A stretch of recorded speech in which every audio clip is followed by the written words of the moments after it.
Hermanos, qué gozoso me siento de poder recibir, bueno, ya lo recibimos algunos minutos atrás, pero ver a la iglesia en el comienzo del día sábado. Siempre hay que pedir la dirección de Dios cuando se va a abrir las Sagradas Escrituras, entonces voy a invitar a que inclinen sus rostros para pedir la dirección de Dios. Bendito y Santo Padre, te agradecemos por un sábado más. Gracias por las bendiciones de la semana. Queremos pedir ahora que tu Espíritu Santo, que inspiró a los escritores de tu palabra, también nos inspire ahora, Señor, al abrirla, al considerarla, para que podamos entender cuáles son tus enseñanzas y que abras nuestro corazón para ponerlas por obra. Que los lugares vacíos sean ocupados por la presencia de tus santos ángeles y que perdones nuestros pecados, te lo imploramos en el nombre de Jesús. Amén. Hay una palabra que se la ha mencionado muy a menudo. Se la ha mencionado muy a menudo en el mundo cristiano y es la palabra gracia. Si yo preguntara a la hermandad, ¿qué es gracia? ¿Quién me podría dar alguna respuesta?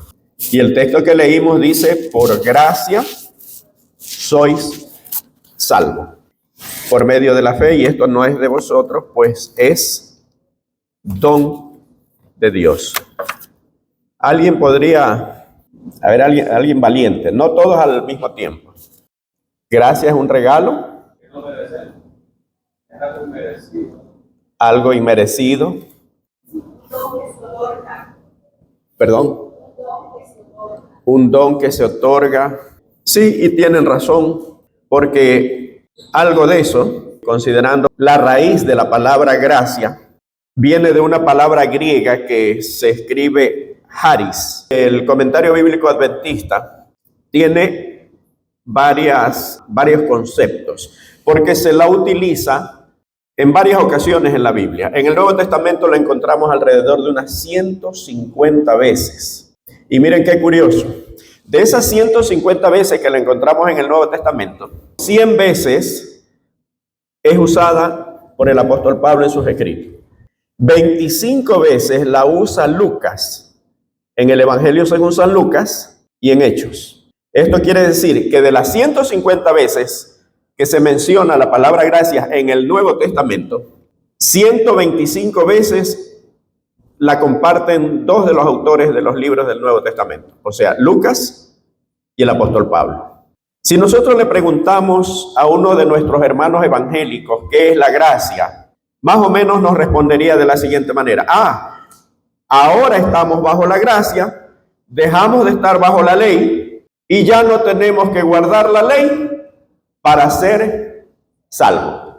Más o menos así nos responderían. ¿Saben que me puse a buscar el concepto que los diferentes predicadores tienen acerca de gracia? Y es curioso, encontré pocos. Y sí se habla de la gracia, pero de una manera superficial. Cuando el apóstol Pablo dice, por gracia soy salvo, está utilizando precisamente esta palabra, charis, en griego. Pero esta palabra también puede significar varias cosas adicionales. Puede significar un atractivo, ¿verdad? Es una persona que posee gracia, o dice la gente. Puede significar bondad o buena voluntad. Cuando decimos, ojalá yo halle gracia ante los ojos del hermano Orlando, de la hermana Judy, del hermano Pedro, es algo que significa bondad. Pero el más común de los conceptos es donativo o regalo, tal como decían ustedes. Quizás es difícil entender la gracia. ¿Por qué? Porque de lo tan común que se ha hecho ahora en el mundo cristiano, ¿qué es lo que sucede? Se enseña que como estamos ahora bajo la gracia, ya no es necesario guardar la ley, ya no es necesario obedecer los mandamientos, aunque ahí hay cierta contradicción. ¿Por qué? Porque cuando usted le pregunta a uno de nuestros hermanos evangélicos, ya no hay que guardar la ley, eso quiere decir que yo debo cuidarme de ti porque me puedes matar, porque la ley dice no matarás, ¿verdad? No. Es que sí hay que guardar los mandamientos. Entonces hay cierta contradicción dentro de la doctrina y esto se hace común y esto se comparte muy a menudo al punto que la gente se confunde. Y muchas veces dentro de nuestra iglesia también existe la confusión acerca de la palabra gracia. Quizá para entenderlo mejor, yo voy a buscar algunos textos. Voy a invitarle a abrir sus Biblias en el libro de Romanos, capítulo 5 y versículo 20, porque quiero llevarlos a un ejercicio mental. Romanos 5:20 dice, pero la ley se introdujo para que el pecado abundase, mas cuando el pecado abundó, sobreabundó la gracia. Aquí el apóstol Pablo utiliza nuevamente la palabra gracia. ¿Qué relación tiene la gracia y el pecado? Yo los invito a que busquemos en el libro de Génesis, capítulo 2 y versículos 16 y 17. Vamos a utilizar algunos textos porque es necesario considerar estos pasajes antes del ejercicio mental que les dije que quería hacer. Y mandó Jehová Dios al hombre diciendo, de todo árbol del huerto podrás comer, mas del árbol de la ciencia del bien y del mal no comerás, porque el día que de él comieras, ciertamente morirás. ¿Qué está sucediendo aquí? Dios está dando un mandamiento. Ok, aquí hay un mandamiento.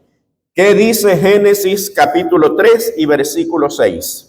Y vio la mujer que el árbol era bueno para comer y que era agradable a los ojos y árbol codiciable para alcanzar la sabiduría.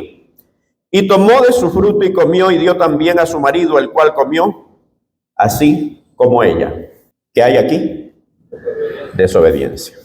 ¿Qué tiene que ver esto con la gracia? El apóstol Pablo dice, el texto que leímos anteriormente, donde abundó el pecado, sobreabundó la gracia. Dios le había dicho a Adán y a Eva, el día que comas del fruto de este árbol, ciertamente morirás. Vamos a tomar esa palabra. ¿Qué sucede después? Todos conocemos la historia. Eva se acerca al árbol, ve a la serpiente allí, un animal hermoso, con colores refulgentes, y comiendo de ese fruto. Ella se acerca curiosamente y la serpiente dice, ya cayó. Y utiliza algo psicológico. No le da ninguna enseñanza contraria abiertamente. No, le da una enseñanza contraria, pero utilizando una estrategia. Se hace la que no sabe. Le dice, así que Dios les ha dicho que no coman de ningún árbol del huerto.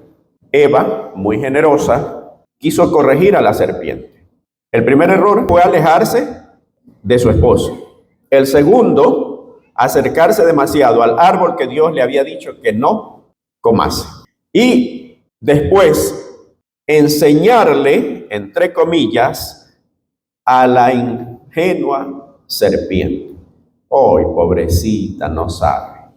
Bueno, eso es el pecado. Viene Eva, le da a Adán, y Adán dice, no, este es el árbol de allá, el fruto del árbol de allá. No debemos comer. Pero mira, yo comí, ¿y sabes quién me lo dio? La serpiente. Y yo no había caído en cuenta que la serpiente habla y me dijo que estaba hablando precisamente porque comió de ese fruto. Mira qué milagro que hizo. Adán la mira, siente el deseo de rechazar el fruto, pero amaba demasiado a Eva. Sabía que Eva había cometido un error y no quiso dejarla sola. Y comió igual que ella. Empiezan a sentir un éxtasis. Algo bonito se siente. Pero minutos después, algo sucede. Ya esa euforia desaparece. Empiezan a sentir cosas extrañas en el cuerpo. Empiezan a sentir que algo les picaba, algo nuevo porque jamás habían sentido eso. Empezaron a sentir calor, empezaron a sentir que las plantas ahora, al roce de ellas, les causaba comezón y se dan cuenta que estaban desnudos. Y empiezan a culparse unos a otros, el uno al otro. Y finalmente empiezan a buscar a Dios, no lo encuentro. Empiezan a buscar a los ángeles, ya no están. Están desesperados, llaman, no. Y de pronto ven el rostro de Dios que se va alejando poco a poco. Y ellos empiezan a sentir como que se asfixian. Y empiezan a sentir dolor. Y empiezan a llorar. Y poco a poco ven que a lo que desaparece el rostro de Dios que se alejó para siempre, aparece el rostro de Satanás con una sonrisa de victoria. Es lo último que alcanzan a ver y en ese momento muere. Y todo el plan que Dios tenía para la creación se terminó ahí. Y ya no hubo humanidad, ya no hubo descendencia. Y ustedes dirán, ¿y de dónde sacas todo eso? Hay un pasaje que quiero que nosotros leamos. Primera de Pedro 1, del 18 al 20.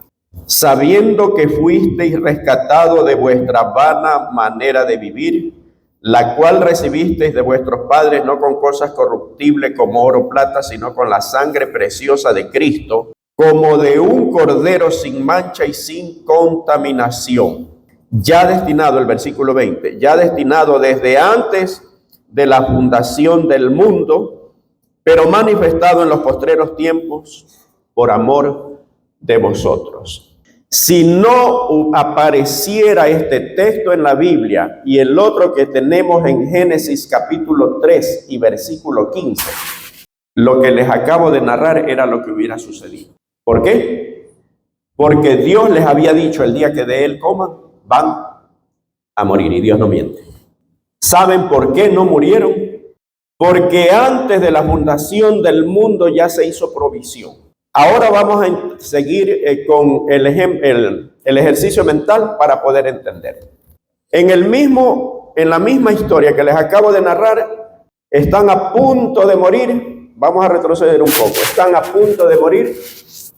Ven el rostro de Dios alejarse. Y cuando están a punto de ya no verlo más, aparece algo. Se ve como un pequeño punto. Y de pronto se va acercando. Es una cruz. Oh sí, es una cruz. Con su último aliento, que están allí como que no quieren ceder a la muerte. Hay alguien colgado allí. Sí, es alguien colgado. Pero qué curioso. Al lado de arriba de esa cruz se ve nuevamente el rostro de Dios y veo que se está acercando. Y nosotros nos estamos acercando hacia la parte inferior de la cruz. Oh, ya me estoy sintiendo ahora con fuerzas. Ya me vieron. Esa es la gracia. Es la unión entre el hombre pecador y Dios. Porque en el momento que Adán y Eva pecan, quedaron destituidos, dice la Biblia, de la gloria de Dios.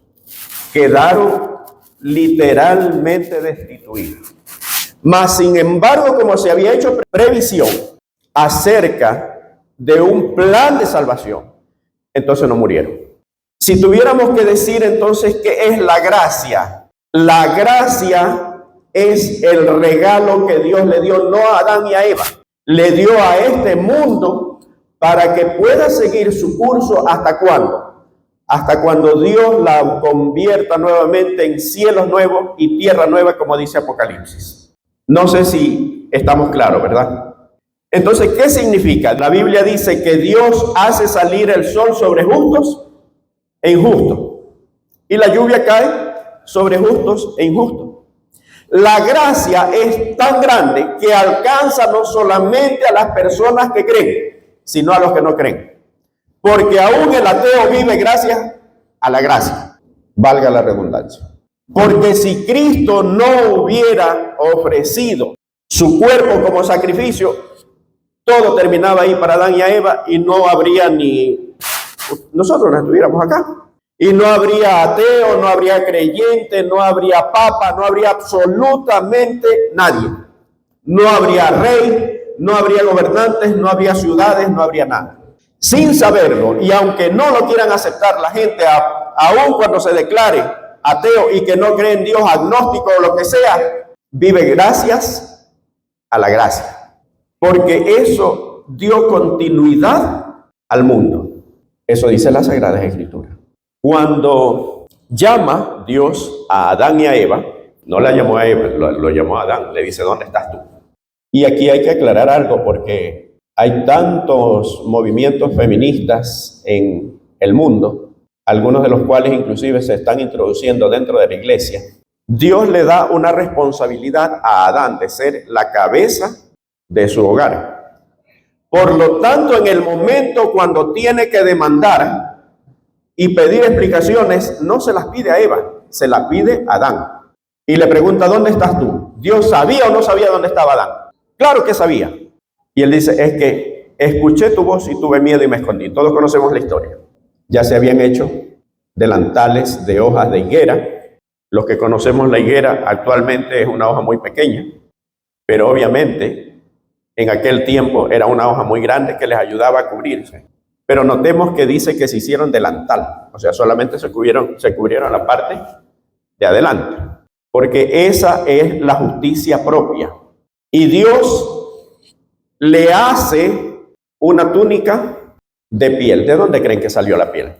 Empezaron a culpar a Dios porque le dijo a Adán, la mujer que me diste, o sea, si no hubieras hecho esta mujer, yo no hubiera pecado.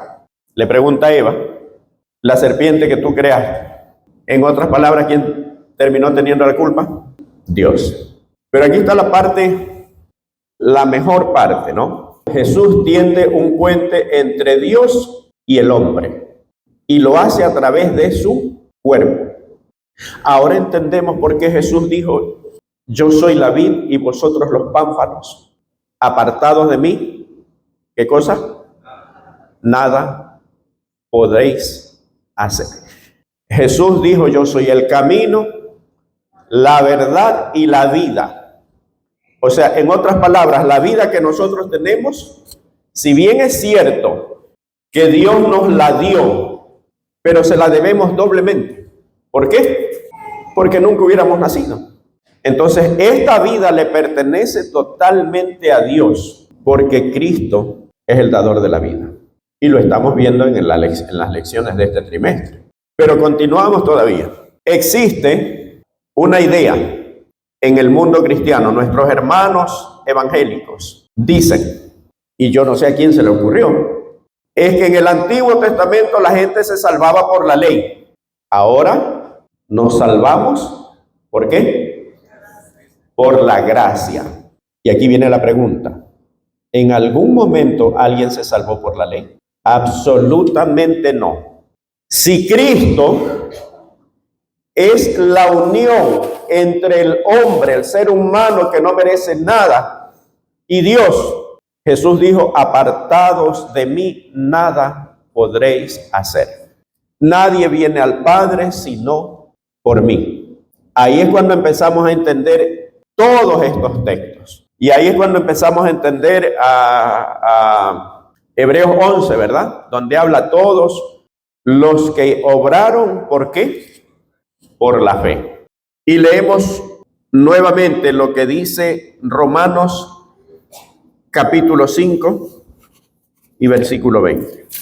Pero la ley se introdujo para que el pecado abundase, mas cuando el pecado abundó, sobreabundó la gracia. ¿Cómo es que abundó el pecado? ¿Y cómo es que la ley fue introducida para que abunde el pecado? Muchas veces un texto, si nosotros no lo consideramos y no leemos su contexto, se puede convertir en una doctrina falsa. ¿Por qué la Iglesia Adventista tiene la sana doctrina? ¿Por qué la Iglesia Adventista es una de las pocas que no ha cambiado jamás su doctrina? Se hacen revisiones, sí. Por ejemplo, antes eran 27 doctrinas, ahora son 28. Pero no es porque le hayamos querido añadir, no. Sino porque en base a estudio es necesario separar, por decir, una que estaba demasiado extensa y hacer otra aparte, ¿verdad? Es como las especialidades en la medicina. Antes existía, por ejemplo, ginecología y obstetricia. Y a los médicos que tenían estas especialidades le decían ginecobstetra. Pero ahora se los dividió y hay ginecología y hay obstetra, separado. Es exactamente lo mismo. Pero ¿por qué la Iglesia Adventista no ha cambiado su doctrina? Porque se toma en cuenta el principio, lo que Dios ha querido manifestar y transmitir a su pueblo, y en base a eso se toma la base bíblica, que obviamente es inamovible. ¿Por qué? Porque se toma en cuenta qué es lo que Dios quiere, cuál es el plan de Dios para su iglesia, para nuestras vidas, para nuestra salvación. Lo contrario, el mundo cristiano tiene una idea y busca en la Biblia cómo apoyar esa idea y convertirla en doctrina. Más o menos así suceden las cosas. ¿Por qué digo esto? Cuando el apóstol Pablo dice, pero la ley se introdujo para que el pecado abundase, más cuando el pecado abundó, sobreabundó la gracia, está hablando acerca de la función o el papel de la ley. Como habíamos visto en Génesis, Dios da un mandamiento, Adán y Eva desobedecen, y busquemos primera de Juan 3:4. Todo aquel que comete pecado infringe también la ley, pues el pecado es, ¿qué cosa? Infracción de la ley. Si ustedes buscan en el canal de este servidor, hay un tema que se llama hacedores de maldad. Y ahí se explica cuál es la raíz de qué palabra está utilizando el apóstol Juan aquí. Es una palabra que se llama anomía, que es la misma palabra que se utiliza para maldad, y es la misma palabra que Jesús usa cuando le dirá a los de la izquierda, apartaos de mí, no os conozco, hacedores de maldad. Por eso el título del tema. Búsquenlo y allí está más explicado. No lo explicamos ahora porque primero que el tema es la gracia. Segundo, nos llevaría mucho tiempo, pues, y ya estamos sobre la hora. Pero el pecado es infracción de la ley. ¿Qué sucede en el momento que el hombre, en sentido genérico, el hombre peca? Dios tiene la esencia, lo que mantiene no solamente su reino, el universo, sino todos los mundos, y es su ley. Pero ustedes dirán, allá también existen los 10 mandamientos, parecidos. Miren que cuando Jesús viene, habla del nuevo mandamiento. ¿Cuál era el nuevo mandamiento? Que os améis los unos a los otros. ¿En realidad era nuevo? No. Y aquí está lo que habíamos dicho al comienzo. Muchas veces las personas dicen, no, ahora como estamos bajo la gracia, solamente tenemos que guardar el mandamiento del amor. Ya en Deuteronomio, Dios había dicho, amarás al Señor tu Dios con toda tu mente, con todo tu cuerpo y con todo tu corazón, y a tu prójimo como a ti mismo. Entonces, ¿por qué Jesús dijo que era un nuevo mandamiento? Pregunto, ¿por qué era nuevo si ya estaba en Deuteronomio? Porque su pueblo, aquel pueblo que Dios escogió, había hecho de la ley una causa, un motivo de salvación, y no la forma de manifestar que era el resultado de su relación con Dios. De manera que habían olvidado la parte principal de la ley, que es, ¿qué?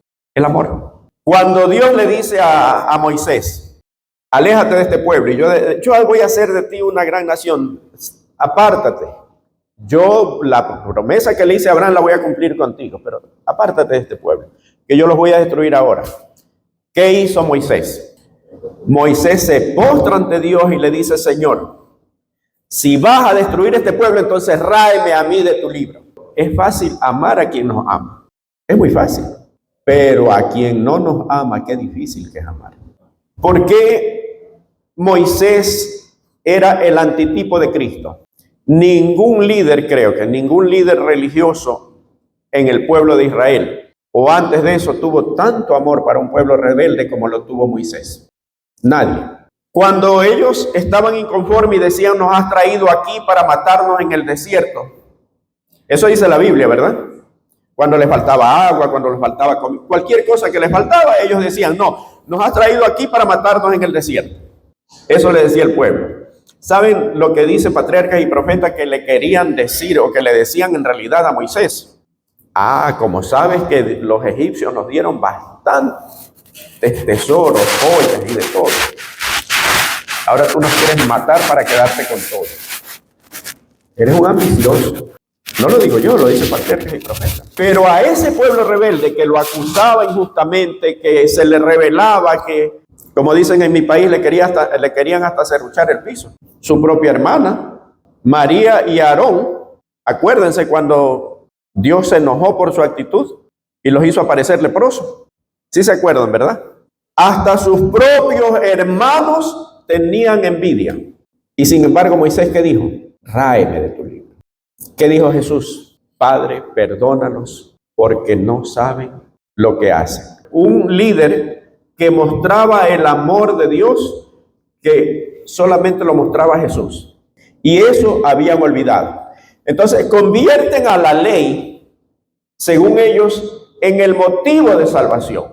Y el mundo cristiano que no entiende esto, que no profundiza en esto, dice, es que en el Antiguo Testamento se salvaban por la ley. Jamás ningún ser humano se salvó por la ley, porque ese no es el papel de la ley.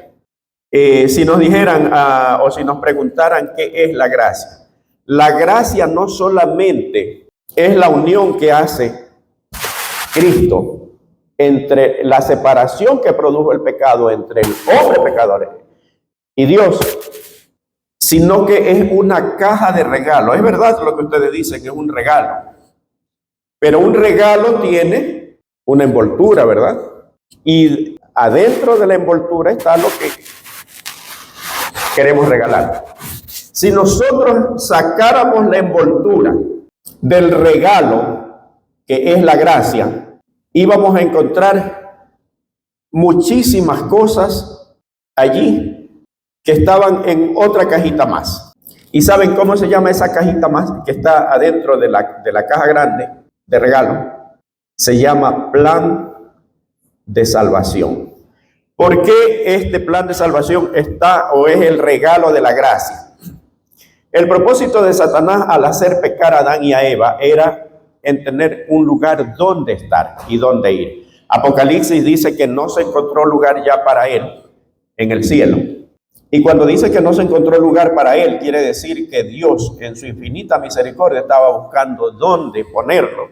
Porque ese Dios de amor, aún con ese querubín que se convirtió en Satanás, sentía amor y lo último que pensaba era destruirlo. Buscando un lugar donde ponerlo, donde pudiera estar, no se encontró y fue arrojado. Viene a la tierra, se adueña de ella a través de Adán y Eva. Pero tenía un doble propósito. Uno, un lugar donde estar. Y por eso es que Satanás ahora está en el planeta Tierra. Y el segundo propósito que tenía era, conocía que Dios es un Dios de amor. Y pensó, si yo logro que Adán y Eva pequen, Dios los va a perdonar.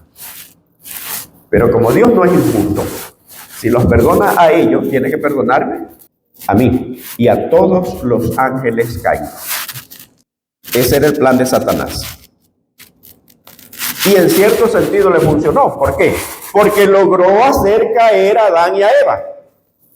Porque logró adueñarse del mundo. Y Jesús dice, ¿verdad? Cuando ya lo van a entregar, el príncipe de este mundo no tiene nada contra mí. Está aceptando que Satanás era el príncipe de este mundo. Se adueñó. Pero con lo que no contaba Satanás era que había un plan de salvación y ese no lo sabía, por más que se haya diseñado antes de la fundación del mundo. Porque dice Ellen White que fue un plan concebido entre Padre, Hijo y Espíritu Santo, donde no tiene acceso Satanás, no tenía. Y ese fue el celo. ¿Por qué Cristo tiene que estar y saber los designios del Padre y ser uno con el Padre y yo no? Lo que no esperaba es que ese plan de salvación necesitaba una palabra. Se llamaba, ¿qué cosa? Obediencia. Y si hay algo que no le gusta hacer a Satanás es obedecer. El mundo cristiano dice que ya no hay que guardar la ley. No hay nada más cruel que un concepto así. Y yo les voy a demostrar por qué. La Biblia dice que donde no hay ley, ¿qué pasa? No hay transgresión. Y Gálatas dice que la ley fue puesta ¿para qué? Para que abunde el pecado. Miremos al Hijo de Dios en Getsemaní. Empieza a caer los pecados de todo el mundo sobre él, como lo describe Ellen White en el libro Deseado de toda la gente. Cristo siente la debilidad humana, era humano. Cuánto deseaba que por lo menos sus discípulos estén tranquilos, y quiere orar. En ese momento empiezan a caer sobre él nuestros pecados, los tuyos y los míos. ¿Cuál es la oración de Jesús? Padre, si es posible, pasa de mí esta copa sin que la beba, mas no sea lo que yo quiero, sino lo que tú. ¿Qué quiso decir Jesús con eso? Señor, o Padre, si es que hay otra forma de poder salvar al hombre, dímela, porque este peso está demasiado grande, no lo puedo soportar. Donde no hay ley, no hay transgresión. Dios ve a su Hijo sufriendo. Esto es por causa de la ley. El apóstol Pablo dice que Cristo nos libró de la maldición de la ley porque dice: maldito todo aquel que no permaneciere en estas cosas para hacer. Entonces ve a su Hijo, el Padre. No, esto es sencillo. Sí, hijo, sí hay una forma. Vamos a anular la ley, ya no hay pecado y tú te salvas. Y salvamos también a toda la gente. ¿Hizo eso Dios? No. ¿Por qué no lo hizo? Porque su ley es tan santa como su carácter. Lo que hizo el pecado, como hemos dicho, fue causar la enemistad entre Dios y el hombre. ¿Por qué? Porque transgredió su ley. Eso dice 1 Juan 3:4. El que comete pecado infringe la ley. ¿Cuál fue la labor de Cristo? Poner al hombre en armonía con la ley, esa ley que quebrantó, y a través de eso tener aptitud para llegar al Padre. Cristo hizo todo, y qué bueno es poder entender estas cosas. Una verdad a medias es una mentira completa. Me da tristeza cómo el mundo cristiano manosea la palabra gracia. Donde abundó el pecado, sobreabundó la gracia. Sí, pero ¿en qué consiste la gracia? Consiste no solamente en justificar o declarar justo a una persona, sino mucho más que eso. Volverlo a su estado como antes de pecar. No lo digo yo, lo dice el Camino a Cristo. Dice que nuestras facultades por el pecado están muertas. Nosotros, a menos que estemos sometidos a Cristo, no podemos hacer nada. Volvemos entonces a recordar lo que dice Jesús: apartados de mí nada pueden hacer. La buena conducta dice que es buena. Está bien. Se puede llegar a ser buenas personas en el sentido social, pero a menos que la transformación venga desde adentro, no estaremos aptos para el cielo. ¿Por qué? Porque podemos ser buenas personas momentáneamente, pero en cualquier momento sale a reducir los hijos de Zebedeo, ¿verdad? Los hijos del trueno. Cristo da la capacidad, y eso a través de su gracia, de volver a tener el deseo de vivir en armonía con esa ley quebrantada. En ninguna parte de la Biblia dice que la gracia anula la ley. La gracia nos pone en armonía con esa ley para ser aceptos en Dios, como dice la Biblia, aceptos en el amado. Yo quiero hacer una oración para que podamos agradecer a Dios por tal regalo inmerecido. Y si alguien quiere orar conmigo para agradecer a Dios por el regalo de la salvación, por el regalo de Cristo, puede ponerse de pie. Oremos. Santo y bendito Dios, gracias porque tú muestras tu amor inmerecido, Señor, dando a tu Hijo. Gracias porque a través de Él nosotros podemos tener acceso hacia el trono de la gracia. Gracias porque a través de nuestro amado Salvador Jesucristo tenemos la promesa de que un día te podemos ver cara a cara, Señor, sin que nada obstaculice el poder gozarnos ante tu presencia. Gracias por esta iglesia, Señor, que ha aceptado tu mensaje. Gracias por tu pueblo que sobre la faz de la tierra acepta la salvación que tú has entregado. Permite, oh Dios, que podamos ser transformados día a día y que podamos aprender más de ti. Bendice a tu iglesia en el mundo entero, Señor, y permite que estemos en pie en tu pronta venida. Perdona nuestros pecados, regrésanos hasta nuestros hogares con tus cuidados y protección. Te lo imploramos en el nombre de Jesús.